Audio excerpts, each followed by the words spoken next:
there are 8 common words that we use in virtually every sentence we speak. These 8 words appear in virtually every thought that we have. And these 8 words, I've come to see, create havoc in our relationships and in our communications. These 8 words get in the way of our self-worth, and they impede and block change. So let's take a look at the 8 words. They are the to be verbs: is, am, are, were, was, be, been, and becoming. So what issue do I have with these 8 words? Most verbs express movement. They're action, they're flowing, there's movement. But look at these verbs. They all have one singular thing in common. These verbs are all connoted by the fact that they are inert. They're fixed. They're not moving. Now think about it. Most sentences we use, most thoughts that we have these verbs in it.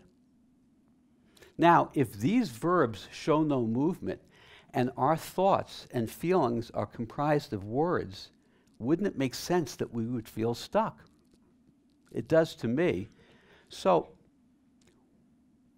who here believes it's hard to change? Show of hands. Quite a few of you. Most people believe it's hard to change.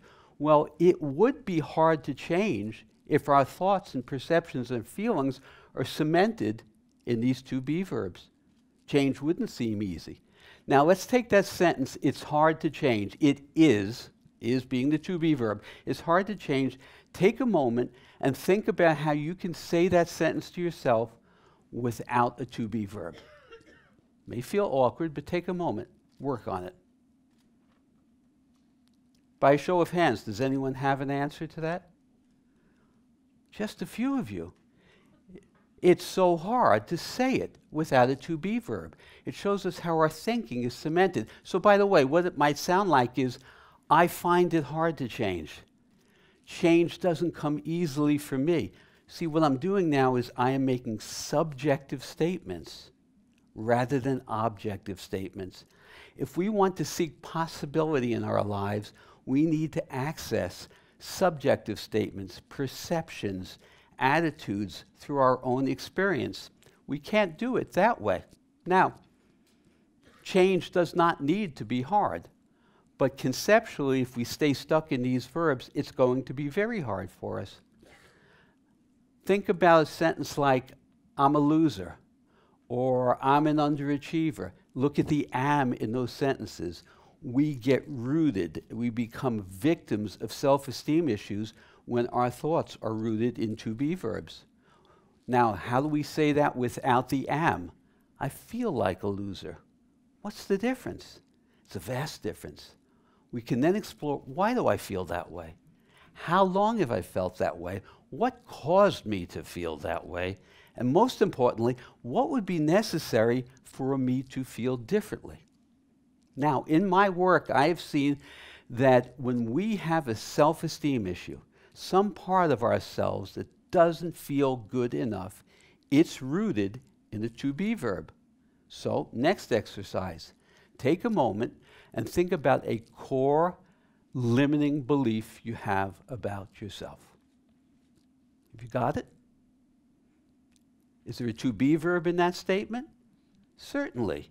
Now, rethink it without a to be verb. It may feel awkward just as it did before. But as you're thinking of it now without a to be verb, you can see that it can shift. You're speaking subjectively about how you feel about yourself rather than how you are. Now, these to be verbs tend to victimize us. They tend to get us stuck. Change becomes hard when we're rooted in to be verbs. Let me provide a little historical context for you for a moment.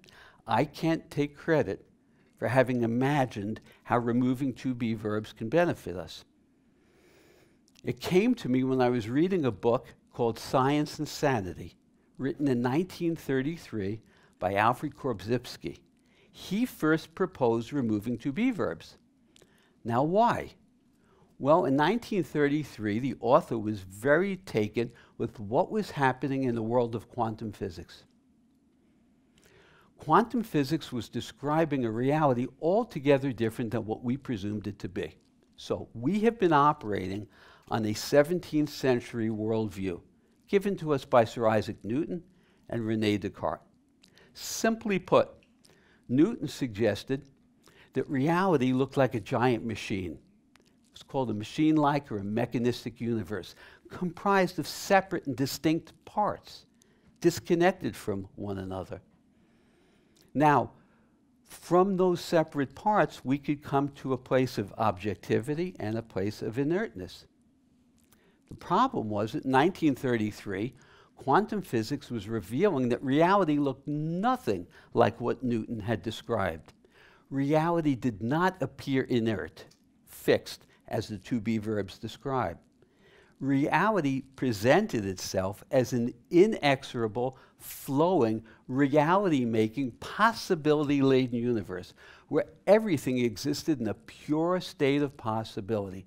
That's what caught my attention because I love possibility. So, one other thing. Newton's worldview also suggested that change was hard and there was a sense of separation, a filter of separation. You see, we became the disconnected cogs in that machine-like universe. And as such, we didn't have much meaning and purpose. We became disconnected. Now, through that filter of separation, that set up the concept of objectivity. To be objective means I must stand apart from you to see you.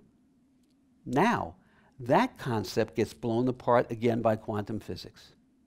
Physics is describing, as counterintuitive as this may sound, it's describing a reality which is one, seamless, inseparable, indivisible whole, just like the Eastern philosophies and spiritual traditions had always suggested. Now hard science was saying it. And the skeptic at this moment may say, well, but that's true in quantum physics. It's not true in our everyday lives. Not true. Over the last number of decades, we're seeing that what exists in the micro world exists in our world as well. So 2 takeaways here. Objectivity requires separation, but there doesn't appear to be any separation. But we're still using verbs that make objective statements. The other piece is the change arguably is not hard because quantum physics describes flow, change, as the order of the universe. So if we've been operating from a wrong worldview and a wrong game plan rooted in these to-be verbs, we're kind of stuck. One more thing. Quantum physics also describes that reality is thoroughly uncertain. Now, ordinarily, we seek certainty and predictability in our lives, and to an extreme, it causes dysfunction. Our addiction to certainty results in distress and fear and anxiety because we can't know the future. It's unknowable. If we need to know it, we're going to dysfunction. So I had a thought, which was, if I can embrace uncertainty, that leads me to the possibilities that I'm seeking. In fact, I wrote a book about that. Now, certainty, think to-be verbs here, certainty forecloses on possibilities. It shuts down possibilities. So I began to look at these messages from quantum physics. I understood what it is that catalyzed the thinking of the author, Korzybski. Now, by the way, he called this E-prime language. I don't know why, but E-prime stands for no to-be verbs. A number of years ago, I was summoned for jury duty. It was an alleged drunk driving case. I'm sitting on the witness stand, and the prosecutor asks me what question? He asks me, can you be objective?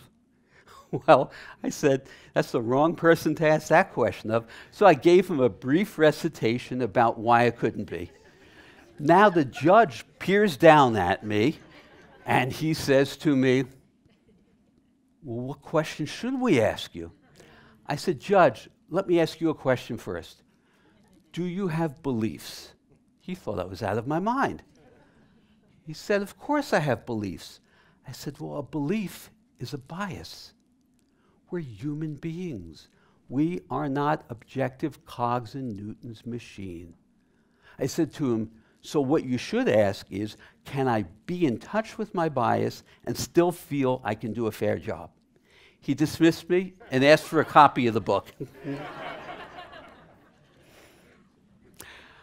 Over the years that I have been sharing and working with E-Prime language with my clients, I see tremendous benefits. Let me move back to some more of the applications and benefits to be derived.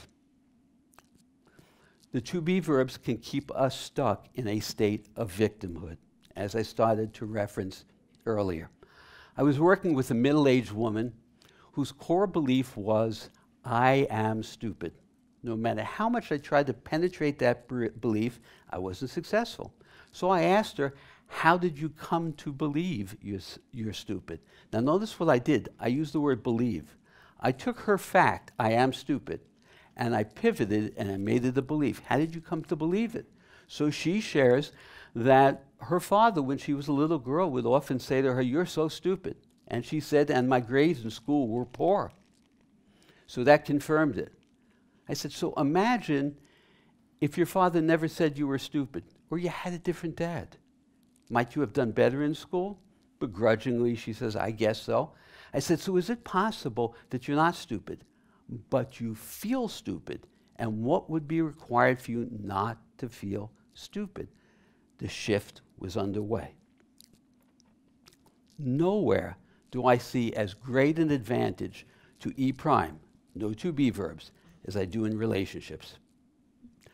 Relationships seem to deteriorate and fall into conflict when we make objective statements around personal feelings.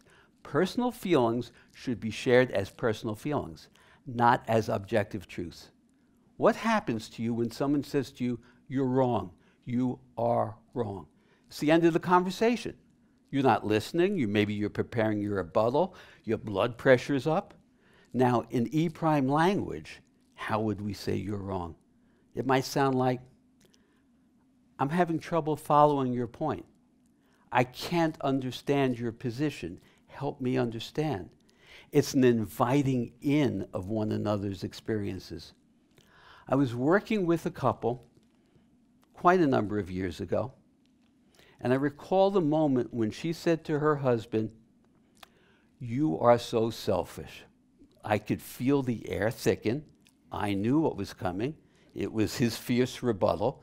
So I said, time out, guys. I had been teaching them E-prime, no to-be. So I prepped her and I said, could you share that in E-prime? So she thought about it and she said, I find you, I experience you as a self-centered person. Sounds awkward. But he then paused and said, I don't understand that. I see myself quite altogether different as being generous of spirit. They were then able to have a real, genuine discussion about how she experienced him. That moves to the heart of the matter. Does it make sense to argue about is he or isn't he selfish? Or does it make more sense to move into empathy and compassion? This man said to his wife, I love you. But to act lovingly, you have to care how the other feels, even if you don't agree. When we speak in terms of feeling like that, it opens the pathway to a generative dialogue. It makes no sense to argue about the truth in personal matters. Now, there are objective, discernible truths that I'm sure all of us agree to. But here I'm talking about personal interactions. The death knell of resilience in emotional and verbal intimacy is to speak objectively. We need to speak subjectively from my own experience and invite the other one in. Now, I'm not proposing that you need to be fanatical about speaking without to-be verbs. I no doubt have used the to-be verb a number of times already today. But in critical moments, in critical situations where you're anticipating a negative reaction or a defensive reaction, pause. Start your sentence with, I think, I feel, I have a thought coming up I'd like to share.